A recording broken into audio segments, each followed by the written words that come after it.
Fishing may not be rocket science, but the graphite fly rod certainly is. Graphite is a space-age material, lightweight, flexible, and strong. The very qualities that make it useful in space also come in handy at the river or lake.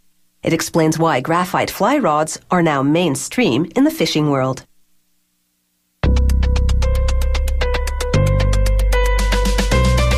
To make one, they start with a sheet of graphite.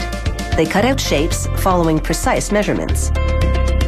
One mistake here, and the performance of the rod will be compromised.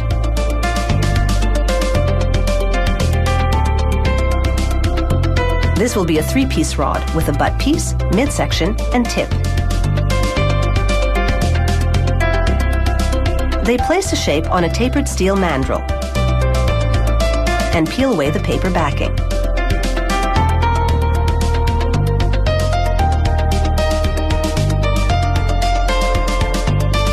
This machine rolls the graphite shape around the mandrel. They make all 3 sections of the fishing rod the same way. A graphite strip at the end reinforces it all.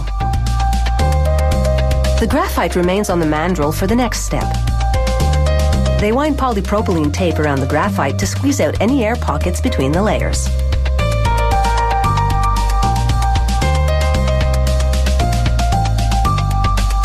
Then it's into the oven to cook at 125 degrees Celsius for an hour and a half.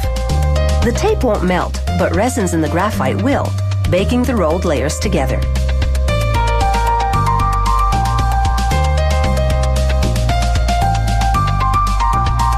Afterwards, they remove the shrink tape and pull the graphite blank off the steel mandrel.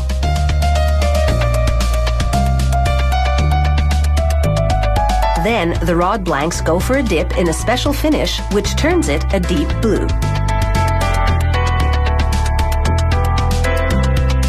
They bake on the finish for a half hour at 125 degrees Celsius.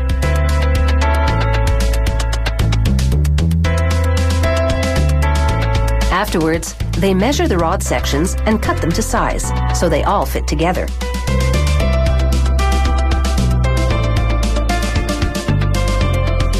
Bending without snapping is the graphite rod's strong point.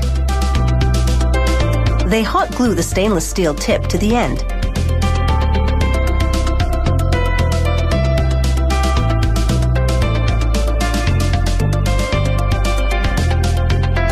Then they piece together the retainer for the fishing reel.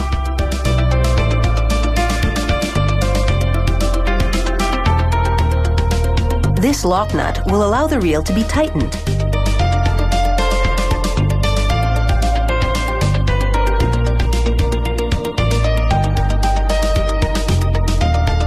The butt plug will keep everything from sliding off.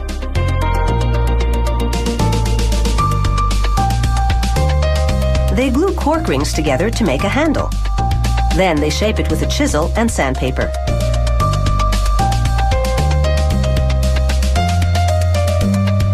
The line guides go on next. They keep things from getting into a tangle.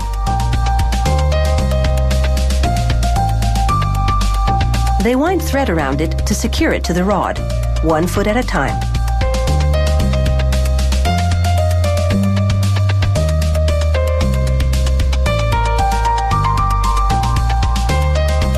A final step ensures the handiwork doesn't unravel.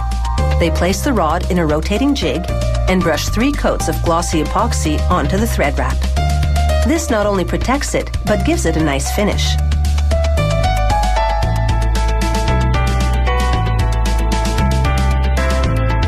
Now they slide a metal foot into a groove on the reel retainer, and it's ready for the reel to be attached. But before you can cast your line, there's some information that needs to go on the rod, like the brand name and serial number.